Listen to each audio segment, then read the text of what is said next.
Hi, I'm Ira Tattelman. First of all, thank you, Nancy, and everyone at ACA for this opportunity. Thank you, all the mentors and other artists here for this experience, and specifically to our group's leader, Charlie, and the artists, Brianna, Juliana, Sherae, Suzanne, and Will, for all your inspiration. So what you're going to see is a video that I've made while here. It is a draft. So I truly welcome and appreciate any comments, questions, confusions, suggestions, either here in person or if you want to send me an email. I really would appreciate any feedback you might have. So thank you. Anchoring to a Disappearing Island, a short video by Ira Tattelman, created at ACA Residency. This is where I grew up. It was a long time ago. There's a lot of yelling in my house, so I used to spend a lot of time on the back porch. I used to sleep there when the weather was good. And it's actually where I learned about heavy petting.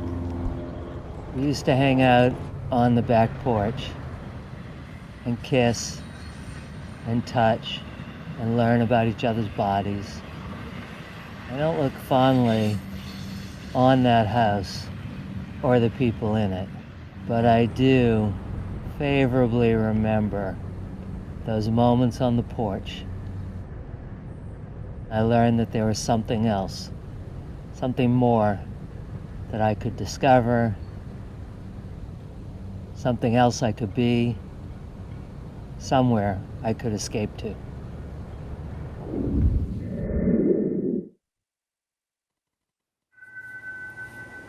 Fred, now known as Florent Your Whole, currently the Royal Queen of the Southern States, told me I should go back. He said, take a look at the remnants of your past. For some reason, it made me think of that old commercial. You know, the one where the American Indian surveys the side of the road and sheds a tear. I wondered about the moment he got off set and washed his face clean. The salt of the tear and the sweat mixing with fresh water. What grew out of that mix? The salt of his present observations and the clean water of treatment plants and lengthy pipes traveling through the ground. I decided to come down for a visit. The place I grew up taught me about estuaries, waterways, marshes, and ecotones. There are a lot of fluid boundaries and a lot that's changed since I was last here. In this place, the ocean tides establish the rhythms of your days and nights, and the ripples of the river find a way into your dreams, placating you so that you fail to notice the demons that are just beneath the surface. As the land around me subsides or uplifts, no dead bodies are going to rise to the surface, but the murky waters are a good place to hide roaming hands and loosen clothing. I witnessed a 40-year-old man take advantage of a 16-year-old girl, and I was unable to speak about it. The beach has always been special for me. Some early sexual experiences took place there. One night, I was doing acid and spent the night on the beach. Light effects from the stars and moon, the steady music of the waves expanding my messed up brain. Of course, it was another place where they fought. The bright lights traveling over the sand to break them apart. I was too young to intervene, just stood by and watched as it happened.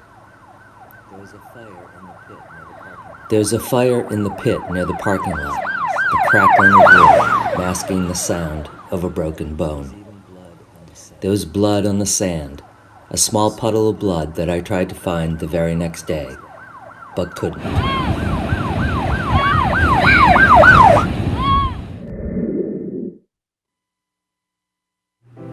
I saw the remains of a car accident by the side of the road. We've all seen it, a broken car fender, half in the water, half out.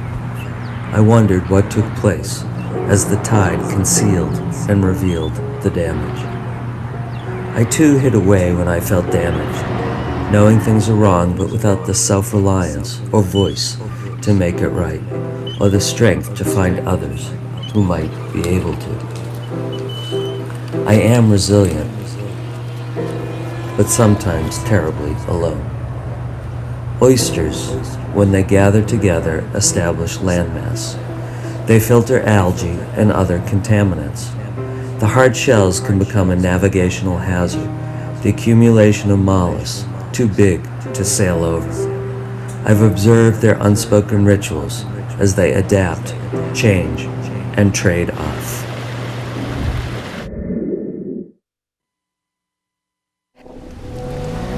I was riding around town on my bike one day when I saw my dad's truck off the side of the road. It was odd, so I followed the path to the empty vehicle. I heard some rustling and made my way to the underside of the bridge. The piers were strong and erect, but covered in shells, marking the tides and the activity of the creek. I saw him, my dad. Our eyes locked. I didn't know who the girl was, but she was young, 16 years old, I later found out. I walked away from the scene, my eyes focused on the water, trying to make sense of the patterns, trying to use the tiny waves to calm me down. They're putting houses on stilts nowadays. Sea level rise is a reality, and homeowners want to hold on to their property, no matter where the water level is.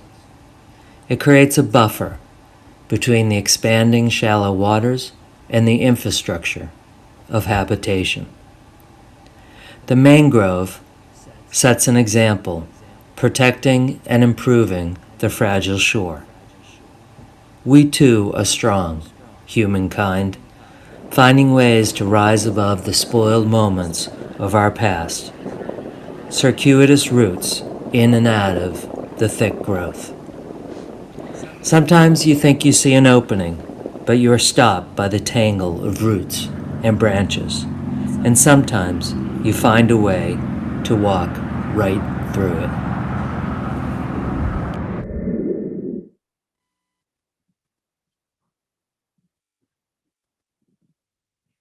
My name's Mary Jane Pories, and I also would like to start with some thank yous. So I really have to say, Ivan, 5 minutes. Okay. Now for some housekeeping. I did get a question already. Yes, I did wear the same outfit for the introductions. Thank you for the question. So back to gratitude. I'm grateful to ACA, especially Nancy, Ivan, Elizabeth, Alexa, Morgan, for the amazing cohort of writers I've gotten to work with, and especially grateful to Randall Silvis. And I'd rather he didn't hear this next part, but his wisdom, his ability to push us, to make us better. And like I said, don't tell him, but I think he's one of the smartest, most skilled, gentlest, kindest teachers I've ever had. So despite the hair loss and weight gain, it's been a great 3 weeks. And I like to say no risk, no trauma. So I've been working on 3 things while I'm here. The first I mentioned before, Waffle House, a novel. Writing is slow going, and I should easily be finished with that by the time there are strip malls on Mars. I mean, it'd take forever. Secondly, I got a chance to take a walk with Randall along Turnbull Bay, and I've been working on this installation piece, Last Apartment, and I think there'll be a slide up there about that. This piece, there we go, is a visual exploration of when I became guardian and conservator of my mother and had to move her 3,000 miles across the country against her will.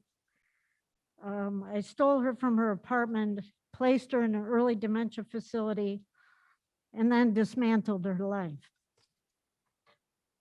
So the piece shows my expressive renderings of 3 rooms suspended in front of a 7x7 foot graphic layout of her cookie cutter apartment. And I worked on this while she was alive, and then she died, and I showed the piece 5 months later. But as I watched people look at the piece, what I noticed is they'd lean forward and they'd read what I had written about it, and I started to wonder how much is the image and how much is the writing. And then after she died and I was rummaging through boxes of legal documents and pay stubs and photos and her own writing, I discovered an entirely different narrative, a different woman than the one I knew. And made me ask the question again, who gets to decide who's crazy and who's brilliant? And so I'll be continuing to work on that, and I appreciate Randall's help in exploring how to shape that project in writing. And then finally, I worked on a short story called Standard Measures. Actually, I've been working on that when I was here 2 years ago. Told you I'm very slow. But here's the last scene of that short story, and it's called Standard Measures. When the rain finally slowed, Thomas rose, dressed quietly, and stepped out into the dark morning. Pine needles pricked his bare feet until he reached the water's edge. He stood, unsure of which direction to walk, until he spotted a monarch stuck in the sand facing south. Her wings, an extravagant orange against the monochromatic sky, moved slowly, methodically. She was exhausted from her role in the 3,000-mile relay. Her arrival proof, her internal compass had done its job. With eggs tucked safely away under milkwood leaves, she was ready to hand the next generation their shot at the journey. By any measure, her short life had been a success. Thomas cupped his hands, lifted her, glad for the quiet company. No pressure to talk about plans for the day or the effects of the water level on beach erosion. No instructions to roll up his pants. When a toppled cottonwood blocked their path, he knew he couldn't protect her and climb the vast trunk. With deep water to his right and steep sand to his left, he perched her atop a piece of driftwood and sat. She resumed opening and closing her wings. His lungs expanded and contracted to match her pace until she pulled her wings together one last time and tipped sideways. He stayed by her long enough for the sun to burn through the clouds and warm his face. Then he used his finger to trace the bold black lines separating the vivid segments in her wings and placed her in the shade. He stood, felt the weight of the damp sand clinging to his seat, and surveyed the formidable trunk. He grabbed its girth and pulled himself up and over, ripping his pants on the sharp edge of a broken branch. Turning south, he walked long enough for Marilyn to worry, long enough to realize all he'd have to face if he did turn back. He kept walking. Thank you. Hi, everyone. I wish I could be there in person with you. It's been so amazing to experience this residency. So much gratitude to go around. I think Doug Varone kind of expressed in his intros just the sigh of relief we all have for being here. It's a collective relief and joy and appreciation. To the ACA staff, obviously, thank you personally, because you have made accommodation for those of us who can't be there in person, to still have this unbelievable, amazing, life-changing experience. My fellow associates and my group who've embraced me as their own, I thank you for your encouragement. And to Randall Silvis, I would probably save most of my comments to him personally, but Mary Jane was right. This man is truly a gift to all of us. We are very lucky. I wanted to do show a video that I started working on since coming to the residency. I'm up north in Provincetown, Massachusetts, where I am now. But I started this as soon as I arrived. It's amusing, which is these short 500 to 1,000 word pieces that I have been writing for a little while. And this is a rough sketch, a nugget of my vision for them. Hopefully they'll eventually be a little more realized instead of my clunky attempts at, distorted images and that you'll see. And I would also like to apologize to and for my mother for the language. And if there are any children who are watching, you may want to go get your mom some iced tea. Okay, here we go. I'm going to screen share. This is exciting. I don't screw it up.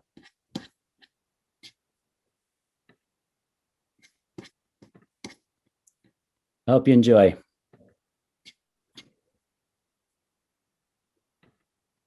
When I was a kid growing up in church, I was introduced to a threat to all young, impressionable souls: the danger of rock and roll. From what I was told, rock stars behave like animals, and their aggressive music and rebellious lyrics would one day lead to a complete disregard for authority figures. In my young mind, all rock bands, especially the ones with long hair, were out to get me. They were the boogeymen trying to lure me into worshiping Satan. This was dangerous stuff. But the real danger were in the messages that these servants of the underworld were putting into our minds without us even knowing. Subliminal messages that could only be heard when you or the visiting evangelist played the records backwards. Backward masking. As the preacher pulled the latest Kiss record from its sleeve, I sat scared shitless, listening as hard as I could, as if I had one of those big cartoon ears straining to hear Satan's messages. He'd stop and say, "There, can you hear it?" All I heard was, "Zeebit, yeebit, wrong way is not wrong way. Wait, I think I heard wrong way." Which obviously meant they were leading me down the wrong path. And the next thing you know, I'd be a strung out junkie in a back alley giving handjobs to strangers to pay for my crack-ho girlfriend's late-term abortion. If I ever bought a Kiss record. Well, it took some time before I realized that Kiss and Alice Cooper, who just so happens to be a preacher's son, and the Eagles weren't so evil after all. Huh? But as an adult, I'm beginning to wonder if there isn't something to this whole backward masking thing. Walking the streets of New York, and more specifically my neighborhood in Harlem, I'm hearing more and more kids, headphones on, parroting whatever it is they're listening to. They're rapping their raps for all they're worth, and it got me thinking, maybe backward masking is alive and well. I mean, I bet if you played those rap songs backwards, you'd hear, "Say this rap out loud, say this rap out loud, rap this rap, say this rap out loud." Or say is loud, wrong way. It's the only logical explanation. But I guess these neighborhood rapper kids are so moved by whatever it is they're listening to that they have to let it out. I mean, I did hang my head outside of the sunroof of my Volkswagen Rabbit in high school screaming George Michael's Careless Whisper to the top of my lungs, so I get it. But back when Careless Whisper was out, you could play a cassette backwards to make sure there were no secret messages lurking in the background. I never did that with Careless Whisper. I mean, what's the harm in George Michael? Although, come to think of it, I did spend the majority of my teens under his influence. Beneath that beautiful melody, he was probably saying, "You're gay. You're gay. Suck a cock. You're gay." I always thought if there were a backward masking offender out there that made me gay, that it would have been this soundtrack to Grease or ABBA. Chardonnay and Dancing Queen have brought many straight men down. Well, if these rapper kids aren't careful, they're gonna wind up rebellious, disregarding authority figures, and behaving like rock stars. So to that I say, party on, kids.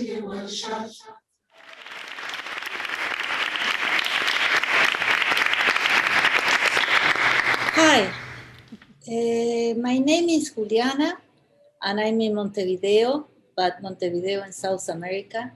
I was born in a small city that lies along the Rio Negro, and I choose that to make my project. Last February, I made a day-long trip on the river.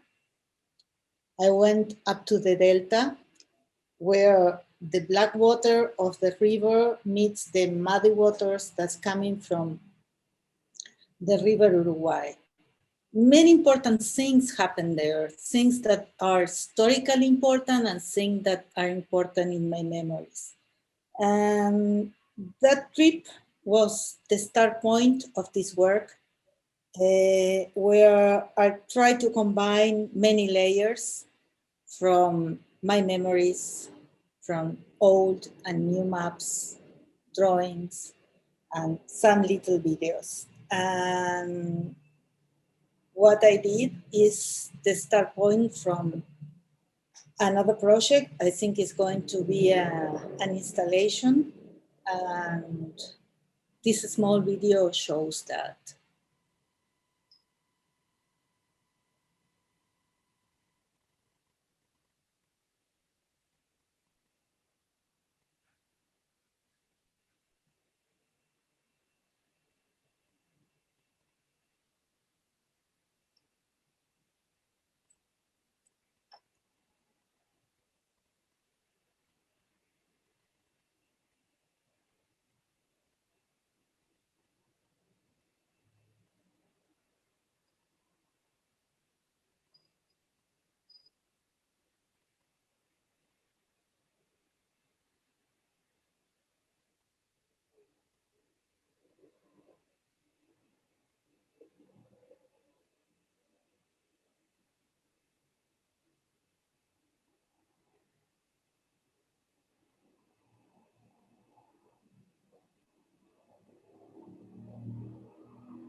those images that you could see are are going to be printed in fabric and are going to be part of the installation that is going to have it's going to be video and those banners.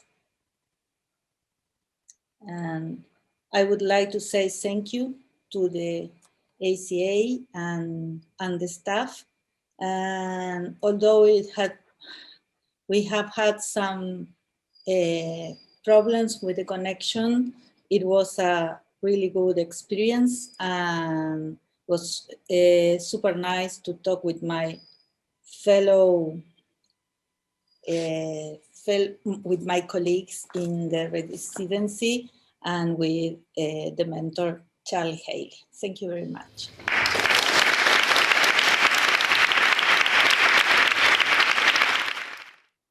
Good evening.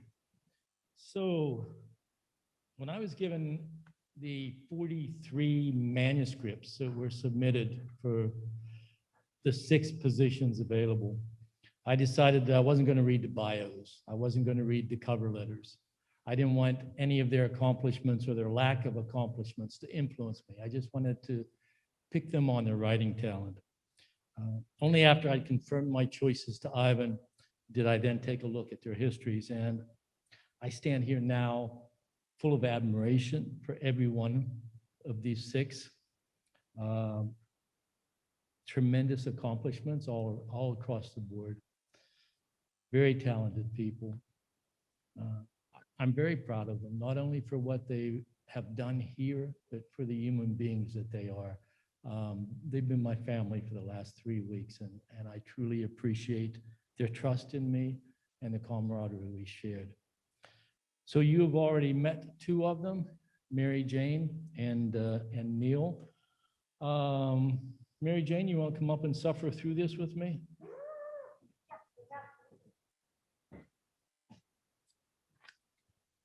I'll tell you a little bit about Mary Jane. Mary Jane is a small tornado of energy. And like a tornado, she lifts me up whenever I'm around her. She's a published nonfiction author, an actor, a veteran of the famous Second City improv group. She is a documentary film producer, a stand-up comedian, a stunningly talented visual artist, a prize-winning playwright, and an extraordinarily warm and funny woman who apologizes way too much. She's currently at work on a very promising novel. And by the way, if you haven't yet checked out her YouTube video titled People and Pets I Have Hurt,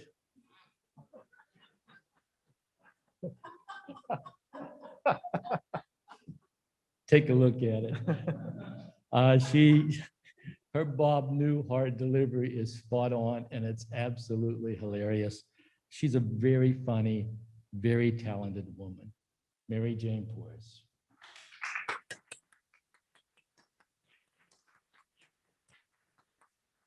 One of the hardest things of being here with these people is resisting the urge to hug them. I just want to throw my arms around every one of them. Neal, you've met Neal Coomer as well. Let me see if I can find my notes on Neal. Okay. Neal, unfortunately, has existed for the rest of us only as a digitized Head and Shoulders. And I think that is to the loss of all of us, not only in the group, but probably to all of us here. We've grown to know him and to love him. I suspect that if you were to put Mary Jane and Neal Coomer together in a room at the same time, it would be comparable to watching 2 lovable Tasmanian devils whirling around and creating a vortex of high energy that sucks all of us up into the ether. And I truly regret not having the opportunity to experience that. Neal is, I think, our newest convert to creative writing. He started out as a singer-songwriter. I would be surprised if you haven't heard his voice, somewhere, and I'll get into all the people he's worked with. He started out as half of the Christian pop band East to West, for whom he composed and performed several songs that ranked on Billboard's top 10 hits. When the band broke up a few years later, Neal headed to New York City, and pretty soon he was performing on Saturday Night Live and doing theme songs for TV shows like 30 Rock and Smash, and on Letterman, Good Morning America, Jimmy Fallon, and he performs nearly every year at the Kennedy Center Honors. To name just a few of the individuals he has worked with: Dolly Parton, Sting, Paul Simon, Cyndi Lauper, Sheryl Crow, James Taylor, Billy Joel, Elvis Costello, and the list goes on and on and on. I barely scratched the surface of Neal's musical accomplishments. You saw how funny he can be as well. He's a man of many talents, just like everyone in my group. Neal, I'm so sorry we didn't get the chance to meet you in person, but I hold out hopes that someday we will. We miss you being here, brother. Okay, the others, I think, when I call your name, if you would just come on up and stand with me, and there's no reason for me to stand up here sweating alone, so. I'm going to start with Kevin OttemFox, the man in the hat, the man in the Hawaiian shirt. The man with an encyclopedic knowledge of literature and film and just about anything else that comes up. I can't think of a single subject that we have talked about that Kevin can't respond to with a penetrating intelligence and a breadth of knowledge that, frankly, Kevin, makes me jealous.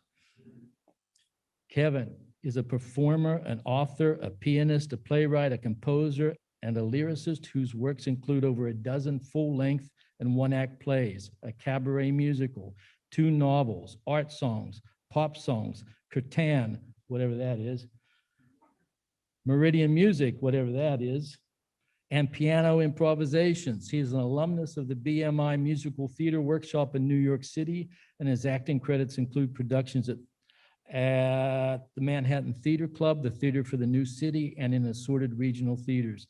Kevin has been nominated for 5 South Florida Carbonell Awards for playwriting, and he is one of the only writers, if not the only one, to be recognized in 2 different disciplines in the same year, and that was for playwriting and fiction writing. Like all of my associate artists, Kevin is an individual of many, many talents. Few people can pull off a wardrobe like that, Kevin. But you can, and you do it with panache. Thank you, Kevin.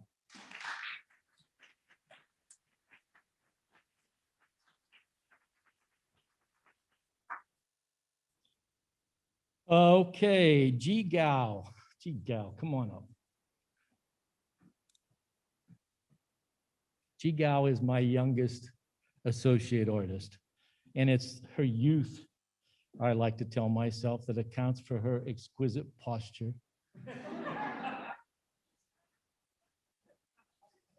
As a lifelong slumper, I hold good posture in a high esteem, having never been able to muster good posture for more than a few seconds at a time.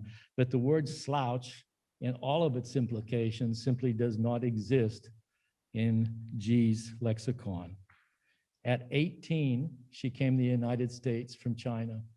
And just listen to what she has accomplished in approximately 10 years. She received a BA in philosophy from the University of Minnesota, an MFA in creative nonfiction from Columbia. Her essays have appeared in the Three Penny Review, Long Reads, Words Without Borders, Twin Cities Daily Planet, and elsewhere. She has worked as a writing consultant at the Borough of Manhattan Community College and as an adjunct lecturer at Hunter College. She is currently at work on a book of essays about her travels as a young Chinese woman confronting the various and sometimes conflicting cultures she has encountered throughout the US. And at the same time, she continues to map her own emotional and psychological understanding of the world. She dives head on into dangerous and unsettling and unfamiliar places throughout the United States. And For a young woman to do that alone, especially when the young woman is experiencing an entirely new culture. And imagine the kind of culture shock of your first impression of the United States is California, and then it's New York City, and then it's with Minnesota and Wisconsin and Tennessee. She conducts her life with a lot of bravery, and I admire that. Ge Gao.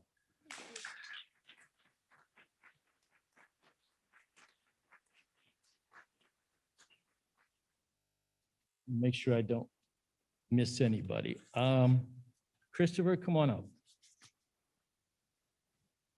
Christopher Linforth.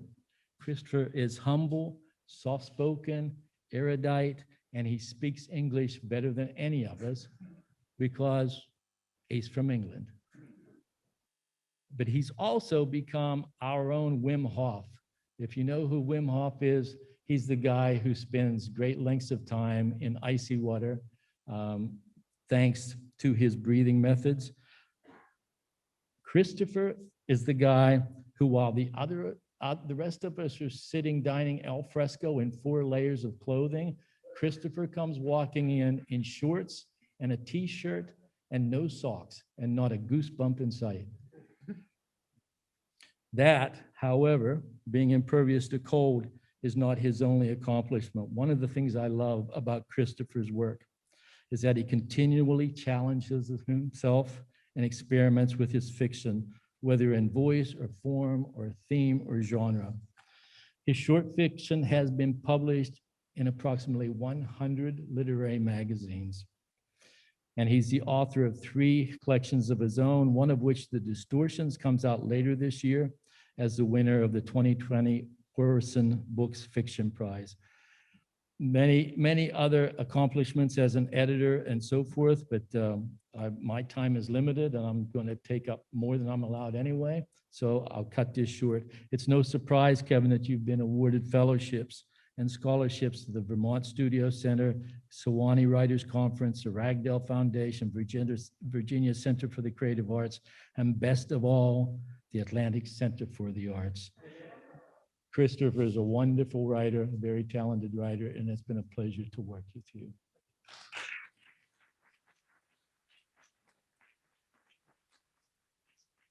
I think that brings us to Alex Poppe, who doesn't like to be called Sally, which is her first name, but don't tell her I told you that.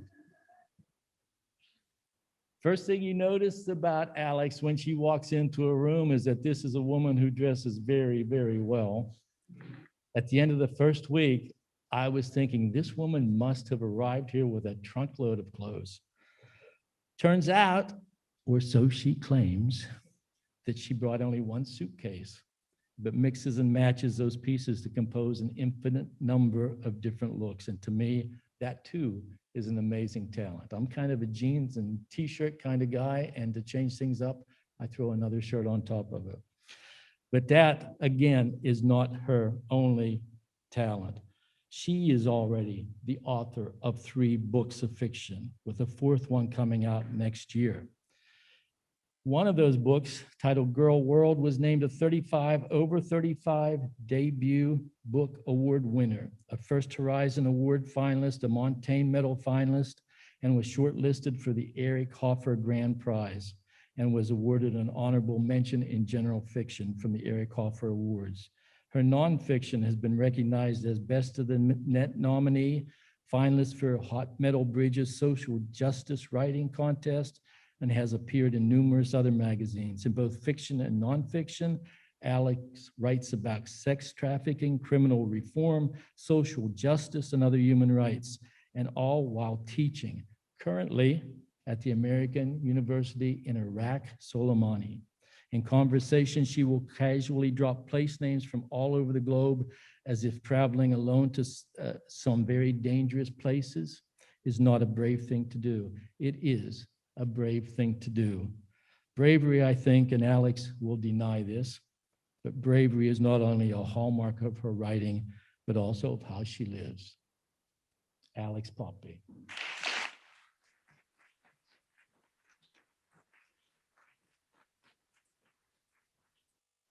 Did I miss anybody? I should be done right now, but I really want to say some thanks, not only to my associates, but I'll start with them. Thank you for the time we spent together. It's been very meaningful to me.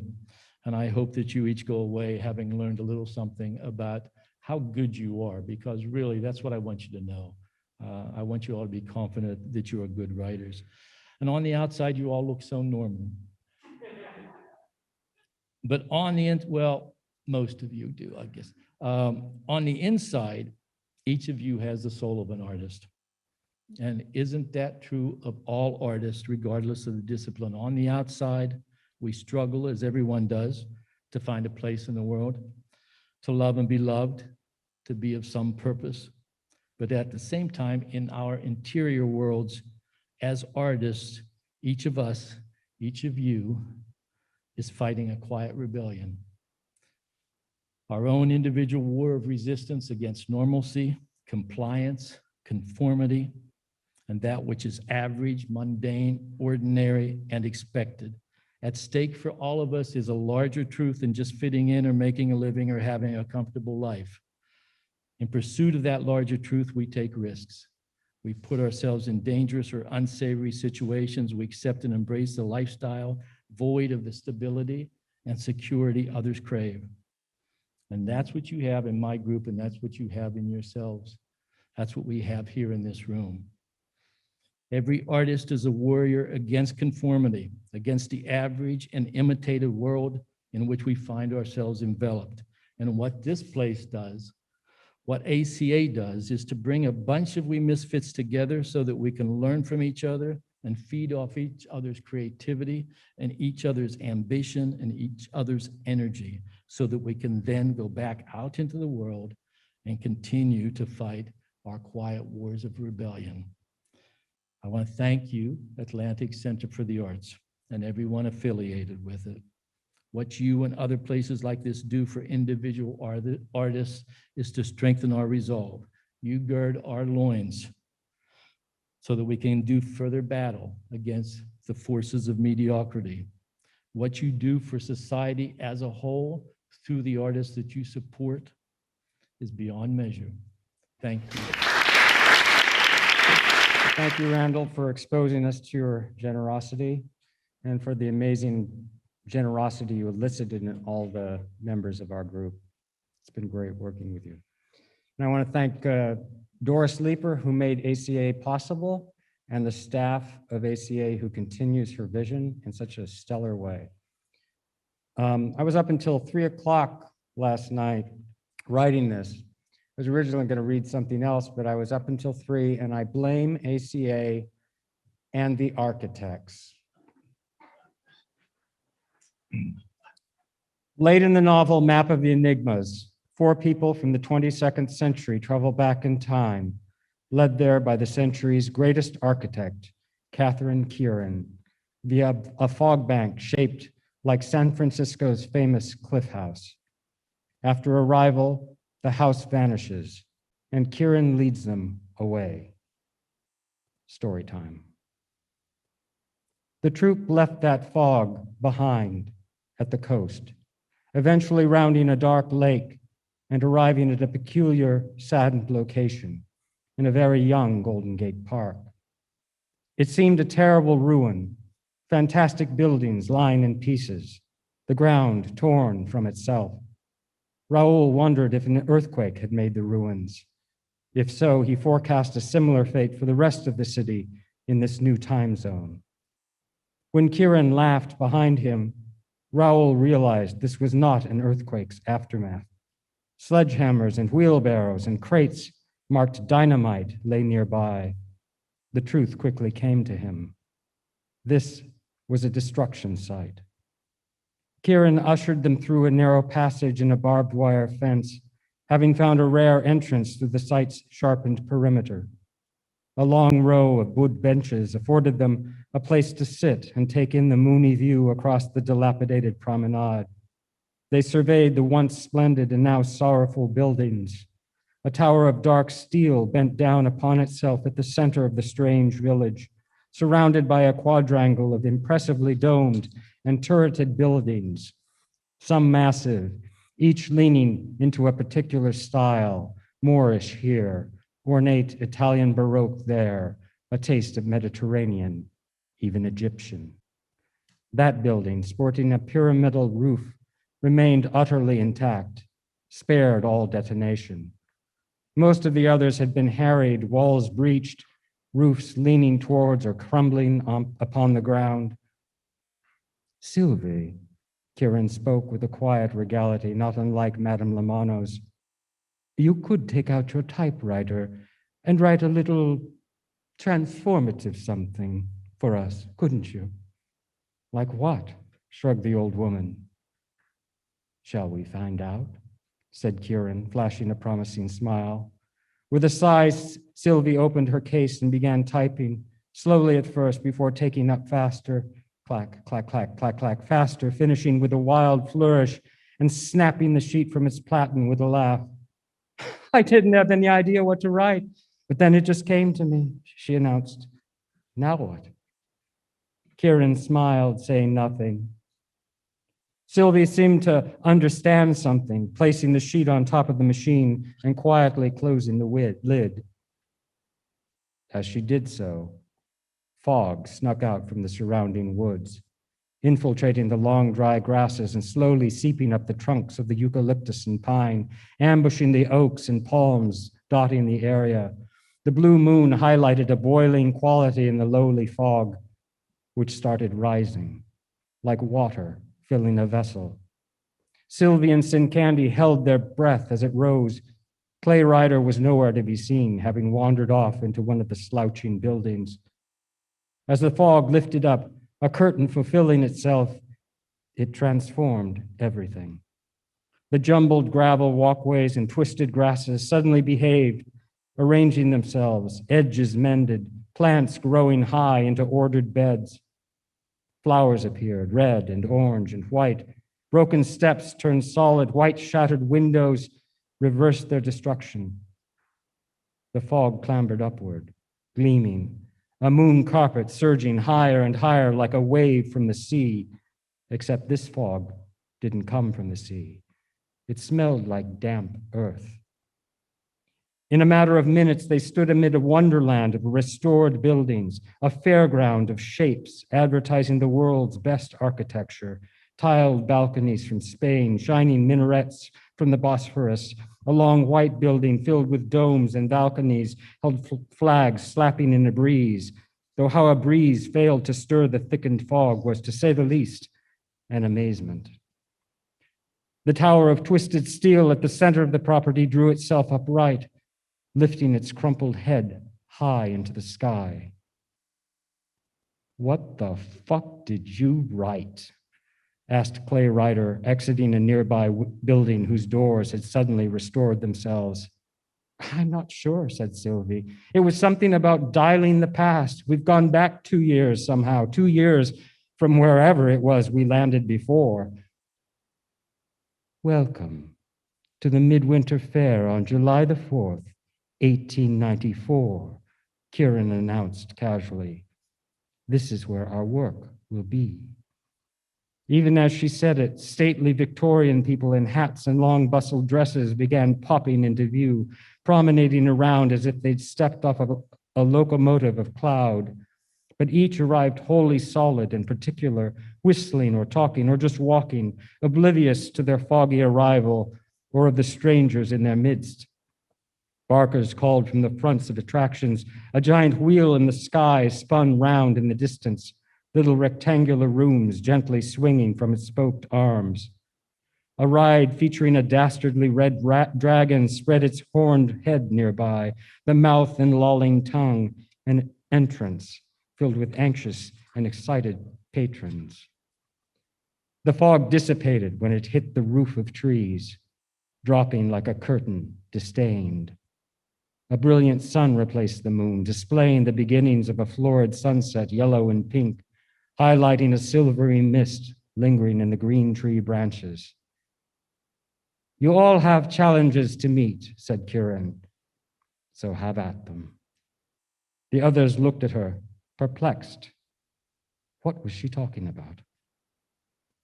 Oh my goodness, Sylvie gave a little choking sound. My great-grandfather, Adolf Sutro, was at this fair.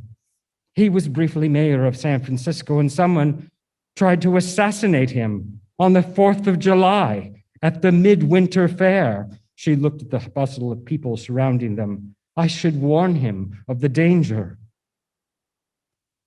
Clay Ryder knew that Sutro would be perfectly fine, protected by the scent of history.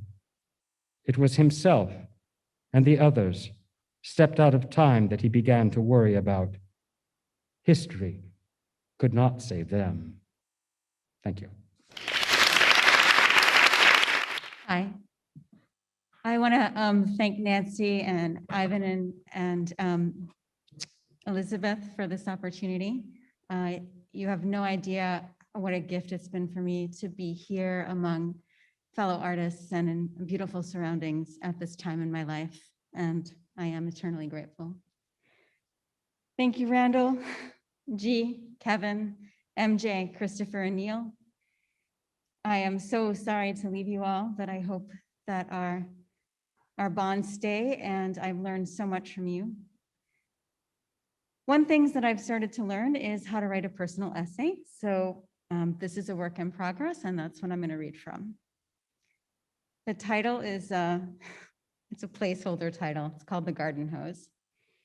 Most of the names have been changed to protect the innocent. What you need to know for this part of the story is that my friend Luke, who lived next door to me in Iraq, we had gone out to dinner and he met this woman in a bar and had gone to her house and done some drugs before he was going to leave Iraqi Kurdistan for good. And then over the course of the next few days, he became increasingly paranoid and thought people were following him, and then believed that people were trying to kill him. And so we pick up at this point in the story. The next morning, I thought I heard something in the hallway outside. There was Luke shadowing my doorway. I knocked. Why didn't you answer? He had a suitcase and a backpack. I didn't hear you. I was peeing. He came in and paced the length of my entryway. Rubbing the top of his head, he confessed his infidelities and regrets and betrayals. Luke said he was going to go to a hotel and call his friends in the States.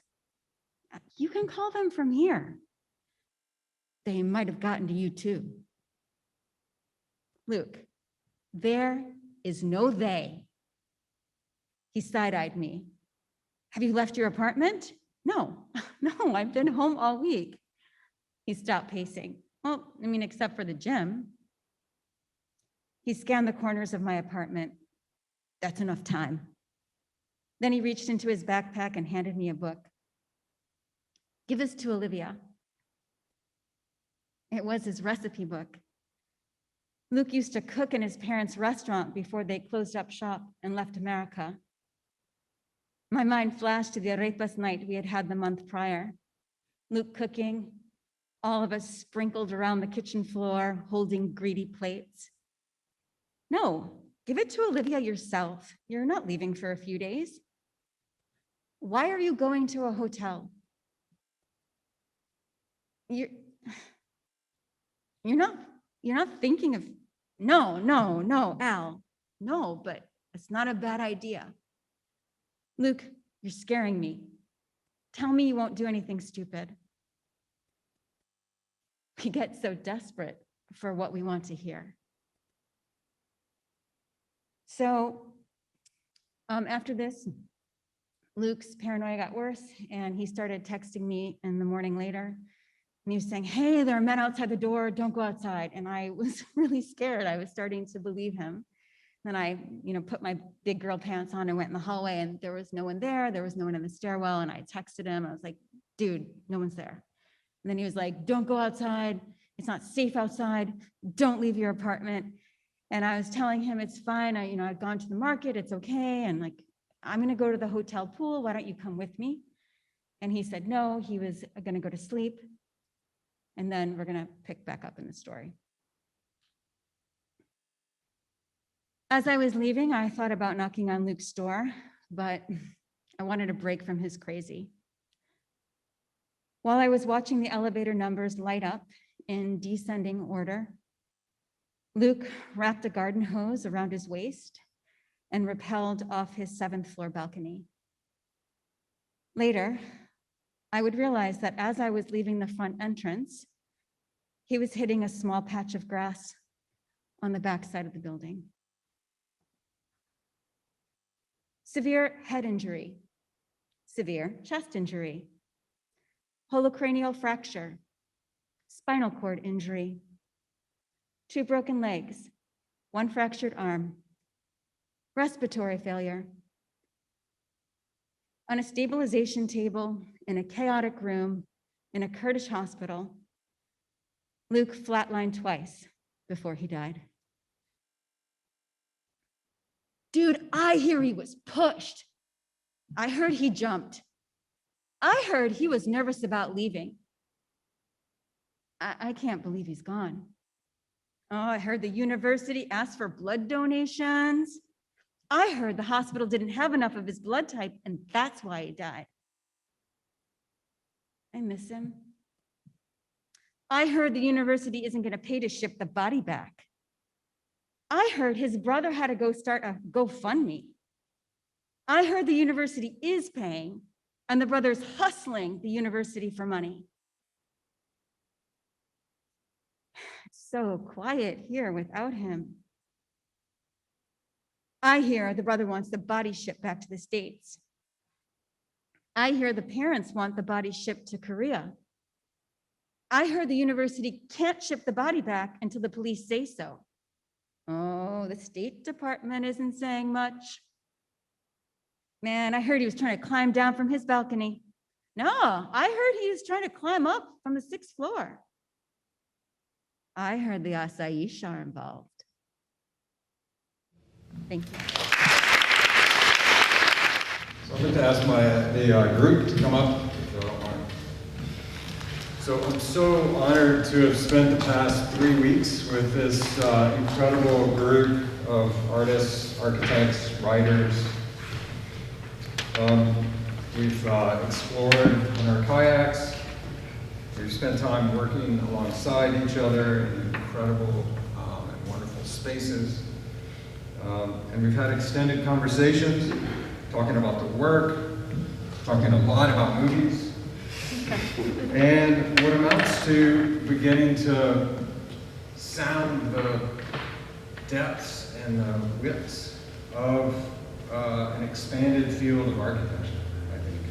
Certainly challenged me in that way, to really understand practice in so many different ways, and I truly appreciate that. I've been inspired by the multidisciplinary approaches that y'all have brought to the work and to practice. And I've so much enjoyed the cross-pollination of ideas and process. And just to give a little bit of idea of a few of those grains of pollen that have sort of blown around in the past 3 weeks. Ira weaving of story and place and ecology, as he also braids media in vivid and provoking and often beautiful ways. Sherae creating a world, a lived dream where we are also invited to immerse ourselves in language. Will, deep reflections on the meanings of place and how we might occupy the seemingly uninhabitable. Suzanne finding both the essence and the complexities of horizons and the colors of in-between spaces. Brianna, knowing materials and making, and knowing how that might bridge nature and architecture. And Juliana, really helping us discover how memory and excavations of layers of history might unfold in an extraordinary place. And really also trying to find connections between where she is in Uruguay and where we are here, and I think some really interesting connections between between the work.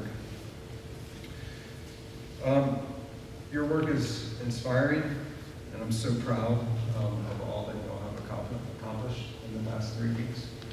And I'd really encourage y'all to come by the painting studio afterwards, and we look forward to continuing the conversation and y'all can see the amazing work that's been produced.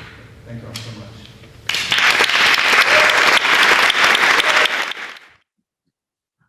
I also want to thank all the writers in the workshop. I just really appreciate all of our conversations, and also really appreciate you taking the time and care when reading every line of my manuscript. Also, I want to thank ACA for just gathering artists from different disciplines and kind of give me a place to talk to artists that I normally wouldn't do. So I actually had some interesting conversations with some dancers, and also after watching Doug's presentation talk of dancing, it just helped me think and reevaluate the relationship between my body and mind, because oftentimes I think writing is just a very mental thing, but also kind of like what Randall and or writers talk about, how lots of times they're just this very direct connection that, like Randall said, sometimes if you're experiencing a writer's block or you're feeling stuck, maybe the easiest way is just to get up and take a walk, and that kind of physical movement can help generate lots of mental energy. So this piece of essay, it's about 2 years ago, I had this arm injury. And lots of time I noticed when we have some physical suffering, quickly it can be translated into some mental exhaustion or, spiritual or philosophical questioning like why or how or what is this all about. So yeah, I'll just read a couple of passages from that essay. My father called and asked about my arm. It must be the neck, he said. In my family, the cause of an ailment is often located elsewhere other than where it hurts.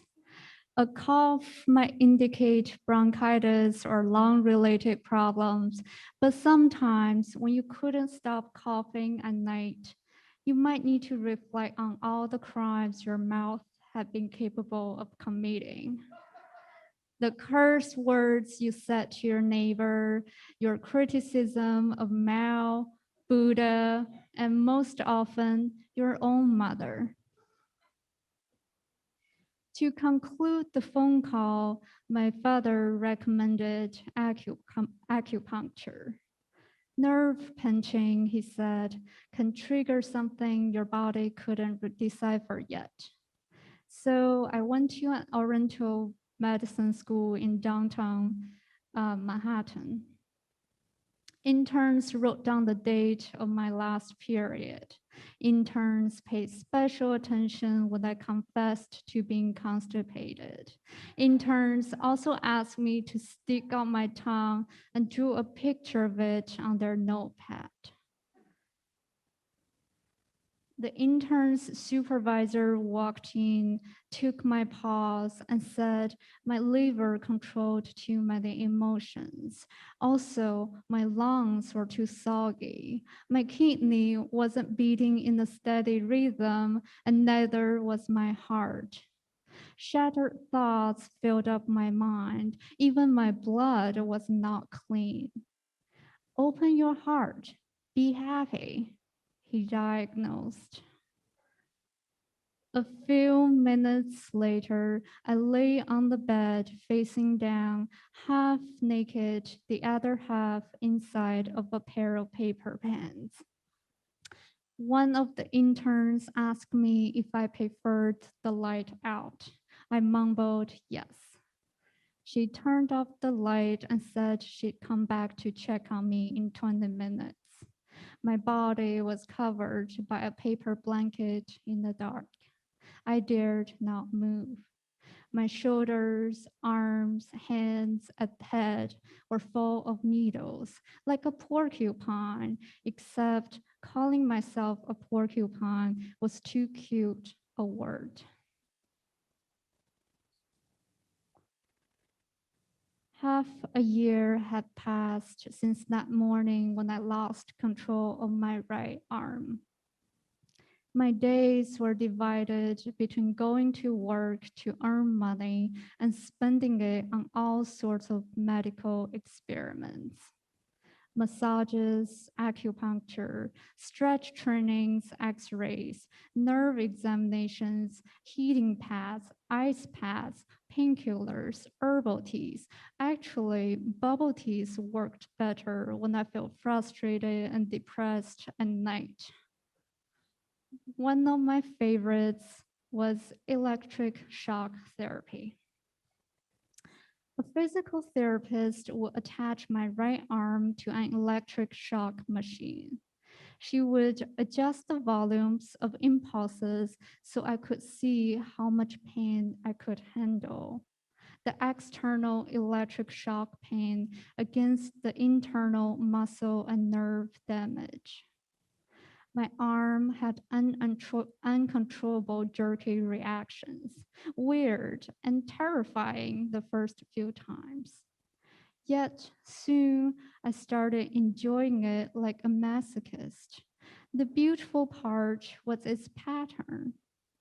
After my body learned the rhythm of sharp currents coming and going, stimulating and releasing, I anticipated these waves and made myself elastic. The cycle of pain and pleasure created a full moon-like euphoria. Aristotle also talks about pleasure and pain in his framework of virtue ethics. Virtue is about pleasures and pains, he writes. For pleasures are concerns with actions and feelings, but every action and every feeling implies pleasure or pain. In order to be a virtuous person, he adds, with the full awareness that humans, of course, would recklessly chase after pleasures and avoid any kinds of pain. Among these three conditions, then two are vices, one of excess, one of deficiency, and one, the mean, is virtue. A virtuous person would stand at the intermediate spot in every feeling and action, no more, no less. What is he suggesting here? That those months of excessive pain have made me into a person with a moral deficiency? There were some of the things happening in 2018.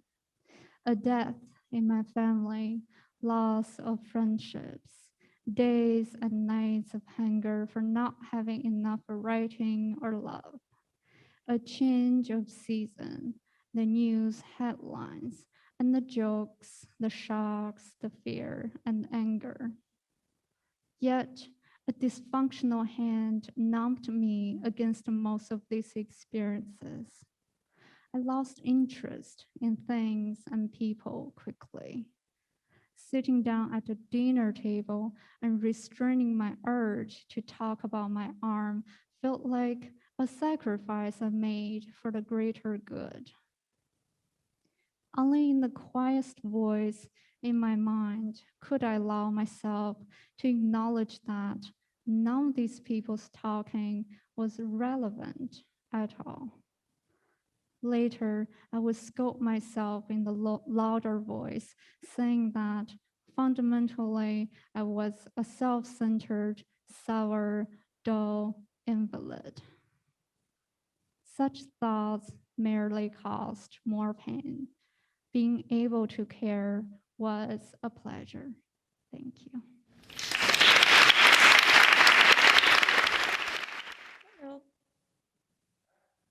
I asked about doing this earlier, so please forgive me. Don't curse me out, Floridians.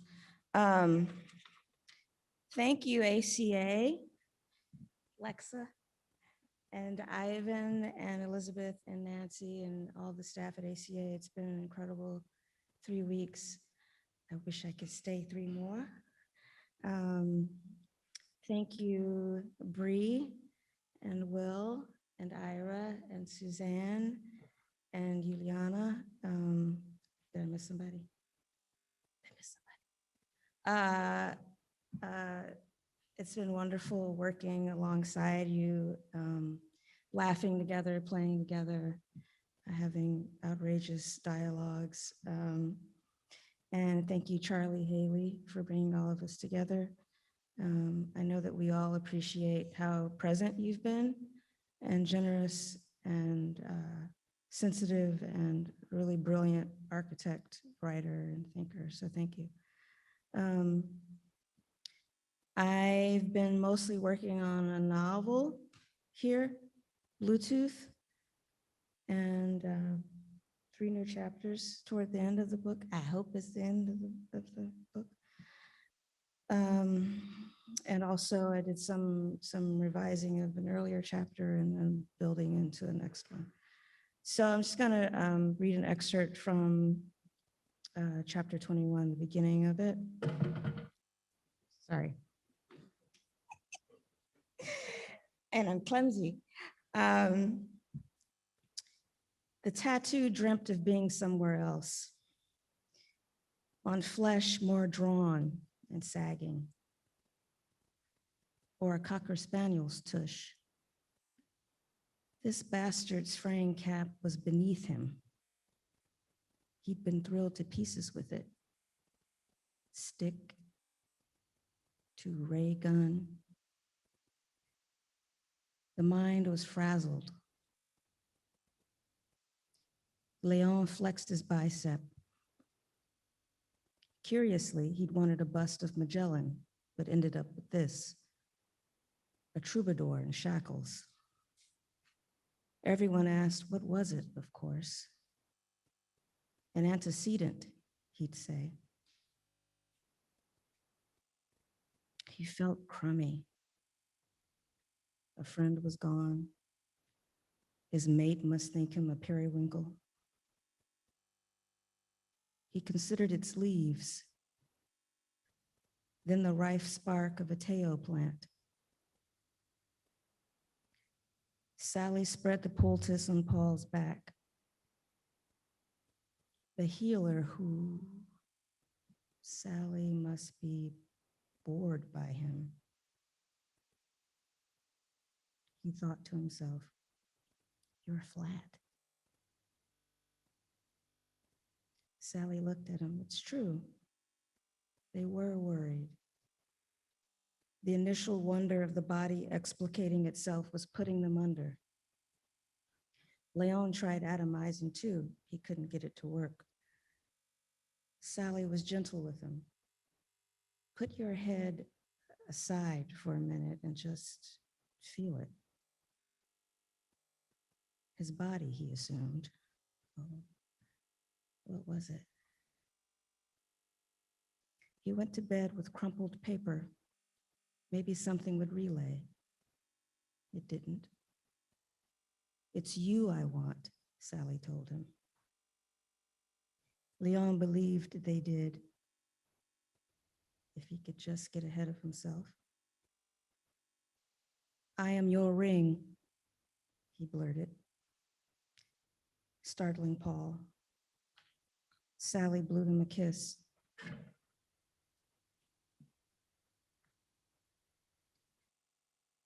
Hours later, thrips feed on the paste. Paul swatted them. It took M sedating the bugs with mace. Now Paul smelled of nutmeg. M gobbled lice. The smell was too much for the bird. The Erin had an astonishing sense of smell. Paul thought she was perfect and strong and wise. M thought Paul was foolhardy, but a specimen of incredible restraint. She smelled blood and pecked at the grass. Paul sifted hairs from the plot. He thought of Rumpelstiltskin. M stretched her neck. The body is an open container. It reeks. Paul detected miry as air plummeting. Thank you. Okay, I'd also like to thank ACA and Randall and the class. It's been a remarkable 3 weeks and I've learned a lot and had a great time. I'm going to read the opening of a story and then skip ahead to the end. In the winter of 1991, my grandfather's charred body appeared on the television news. The reporter lifted a blanket off my grandfather's face. His eyes had been hacked out with a knife and then his clothes doused with gasoline and set alight. He was left to burn to death in the street outside of his house. I cannot imagine, even as I watched the newsreel again in the comfort of my university office, the pain he experienced, or the shock my grandmother felt as the men made her watch. These men were not soldiers of the Yugoslav National Army or any official military. They were hired thugs and fanatics persuaded to cross the border and terrorize the townspeople of Vochin. Skip to the end.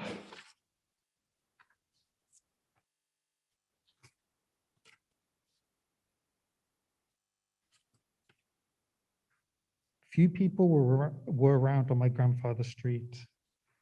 Darkness shrouded the houses, yet even so, I could tell most of the buildings appeared burned or half demolished. A rusted bulldozer sat idle on the pavement. I recognized the street, the patch of cracked tarmac, from the 6 seconds of news footage. My grandmother once told me she can never watch that video or forgive the men who murdered her husband. Many of the Serbs who left Vochin moved out of the village even before the war ended. In the years since, several periods of reconciliation have come and gone in futile attempts to heal psychic wounds, to put the massacre on both sides behind us. I climbed out of the car and collected my suitcase from the trunk. Smudged light from the quarter moon allowed me to see the remains of the abandoned house. The front door lay in 2 pieces on the hallway tile. Blooms of soot marked where flames had licked the walls and ceiling of the ground floor. The spray of bullets in the living room had pocked a dozen holes in the plaster. Up the stairs, I ventured into the front bedroom. A large mattress lay on the floor, half covered with a blanket. I knelt and drew the fabric close, breathing in the old smoke. I threw the blanket over my shoulder and opened my suitcase, removing the projector and the film canister. I mounted the projector on the windowsill, the lens facing out, tipped downwards 45 degrees. I loaded the film reel and pressed play. The beam of light shot a sequence of murky images onto the blackness of the road. I paused the newsreel and went downstairs, carrying the blanket, unsure of how long the battery would last. Outside, I draped the blanket on the tarmac and smoothed the surface with the tip of my boot. As I stepped back, the still frame of my grandfather fully illuminated. He was lying on the ground. I could see the charred contours of his body, the slight angular twist of his final moments, all the pain he had suffered. I arranged myself into the death pose on the blanket, our bodies joined in the stream of light. Thank you. Hi, everyone. So I'm going to add to the thank yous to ACA, to Nancy, Ivan, Elizabeth, the staff. I said when I did my presentation that this was a gift. That was 2 weeks ago. It has remained so with 2 days left. We're really sad to leave. Lexa, can I take you home in my suitcase? I really, seriously, like the culinary art that you've filled us with has been extraordinary every day, so thank you. It's been really inspiring to spend 3 weeks with everyone, Charlie, Randall, everyone sitting here, and to really understand that no matter how different our forms are, that we approach our processes very similarly so. And that's a really beautiful simpatico thing to have with each of you. In choosing all the artists that you see up here, I was not only seeking to find unique voices, but also in search of artists on a precipice of discovery. That distinct moment we all recognize when something vital is about to make sense, something that only precious time alone in a studio can unleash. That time has been invaluable to all of us as we've kind of navigated our own personal rehearsal times. Hours in the studio, sometimes just thinking, sometimes moving a bit, sometimes creating dances, sometimes researching, but always in great authority of the ideas that we are trying to achieve as dance artists. Some of us came with ideas fully formed and ready to be expanded upon, and some of us came just looking to find new kernels of ideas. Either way, the dialogues that we had with ourselves and with each other defined the creative experience and challenged each one of us to think in new ways. And what more can you ask of a place of sanctuary? Our group meetings were filled with discussing not only art, dance, the dance field, what we want out of our lives, what we want out of our careers, but more importantly about person, because whether we realize it or not, every piece of art we craft is a reflection of who we are and the world around us, and it's so important to acknowledge that. It's also important to acknowledge that every teacher or mentor is a forever student. So I am very, very grateful to each of you for allowing me to share space with you. It's really been an honor, and I feel like I know so many of you from so many different places and time, and it's really been remarkable to be a mentor on one side and to be a peer on the other side. So thank you for that. I also want to thank my company dancers, Ryan Yamauchi and Courtney Barth. We were able to be in the studio, and thank you for your incredible generosity of spirit. And I feel like I am eager to make work again, and I wasn't sure I would say those words again after a year has passed. So I love you very dearly. So I'm gonna have, oh gosh, hey, hi, how are you? Good. I'm gonna ask, is Alfonso here as well? Alfonso, where are you? I am here. Oh, I am here. Okay, great. I am gonna ask the artists to introduce themselves and to each say something particular about what they've been working on. And we're gonna end with Hannah, who's gonna show something live. You guys wanna start? Hi, everybody. We've both been so grateful to be in communion with all of you incredible artists. And we are really grateful for developing special relationships with the architects in particular, which was born from our desire to create a set for this new piece, which is entitled Shedding Velvet. And we're saying that out loud for the first time, which feels very exciting. Kind of like revealing a baby name or something. Yeah. And I have no experience with that, but it imagines. But we are really excited to show something tomorrow in a longer form of this new work with our set design creation that we've been playing with. Great. Hey, Dominic, do you want to take it away? Absolutely. Hey, everybody. My name is Dominic Moore Dunson. I just want to thank Doug for letting me have this opportunity and ACA for allowing us to be virtual while I'm here in Akron, Ohio. So, over the last 3 weeks, I've been working on a solo that's currently untitled, but it's kind of about me wrestling with the things I go through when it comes to creating work, kind of those internal battles, but also kind of the metamorphosis that I go through every time I try to make something.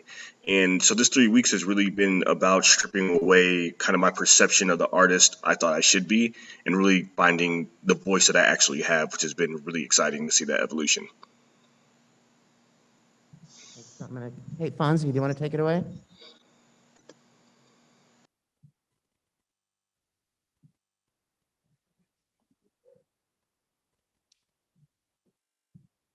Fonzie?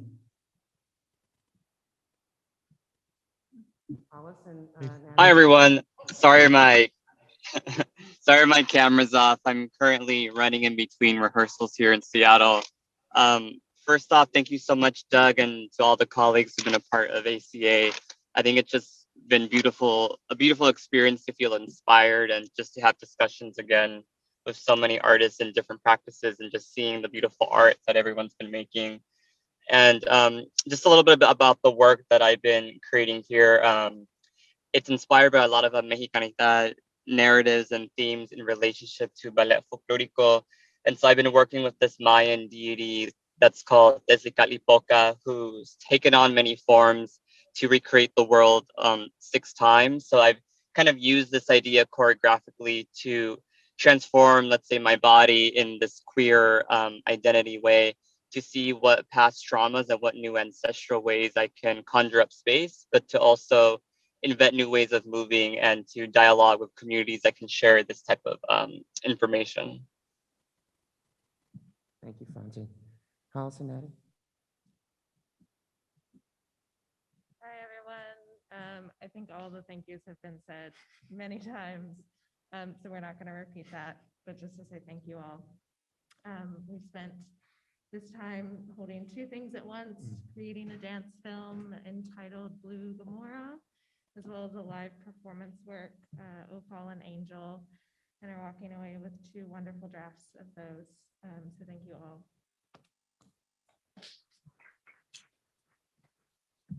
Hannah? Hi, everyone. Ditto on the thank yous. See you looking in your eyes.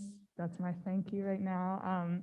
And also, I just wanted to say I have so much admiration for everyone here. I think that this time has been rejuvenating and beautiful and really, really hard as well for me. And it's just amazing to be surrounded by so many people creating as well. I came in, Doug was mentioning, with just an idea, really starting from scratch here and starting on my body, which isn't always how I start. And just searching for kernels, doing a lot of thinking and reading and dreaming. And Doug generously lent me Ryan and Courtney to be using at this time. So we're gonna show 2 small little nuggets of things that we've been playing with. Courtney is going to show a phrase we've been working on with a structured improvisational element at the end. And then Ryan is also going to be showing a structured improvisation. This is for a new evening length dance piece. And it is very loosely based on the story of Sleeping Beauty. You might see that and you might not see that at all. Yeah, cool, thank you.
can you imagine?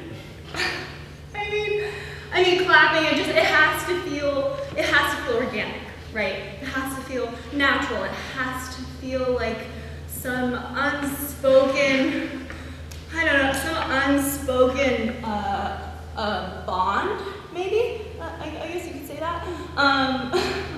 And like, you have to really feel like moved by me, yeah? But like, I mean, imagine, I'm not gonna ask you to clap for me, but imagine if I did. Just like, you can just like close your eyes, like, imagine me just like asking individuals in this room to clap for me. Like, okay, Charlie. Will you clap for me? No. So stupid, like desperate, right? It's very desperate. But like, imagine if I did. Imagine I was like, Charlie, clap for me. Thank you.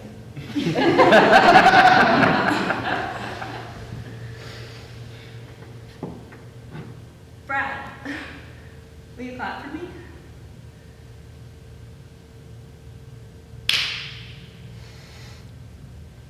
I didn't really feel like you meant it, but thank you. Ira, will you clap for me? Thank you. Bree, will you clap for me? Thank you. Lexa, will you clap for me? Applause for the concept! Thank you. Doug, will you clap for me? Thank you. Thank you.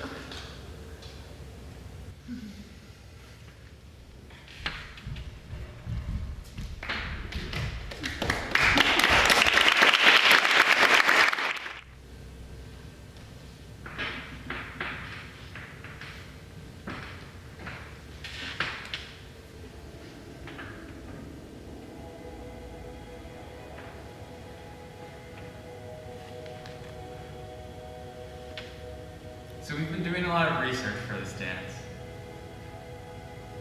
You know, research, everybody loves research. And, you know, research, that's how you make smart dance. And that's how you make the money. So I've heard.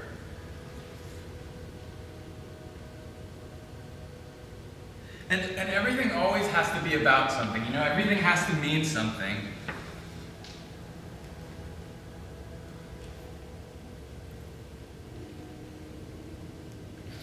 You know, like a metaphor? Like, I mean, there are metaphors in this dance, like the dragon is a metaphor, and the spinning wheel, that's a metaphor too. And I could tell you what those metaphors meant. I could. No, I could. I could tell you what they meant, but, like, would that be smart?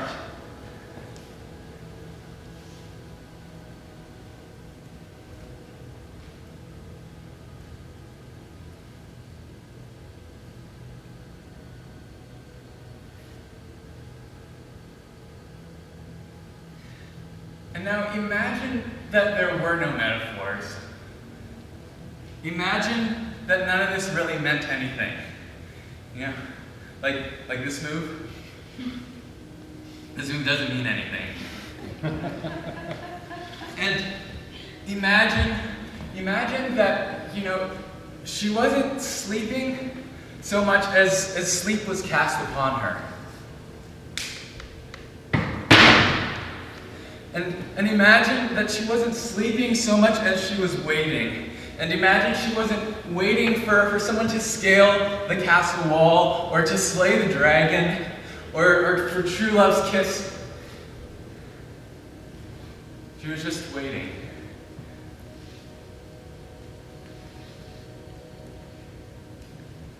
She was just waiting.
It's great to meet you. Thank you. You're welcome.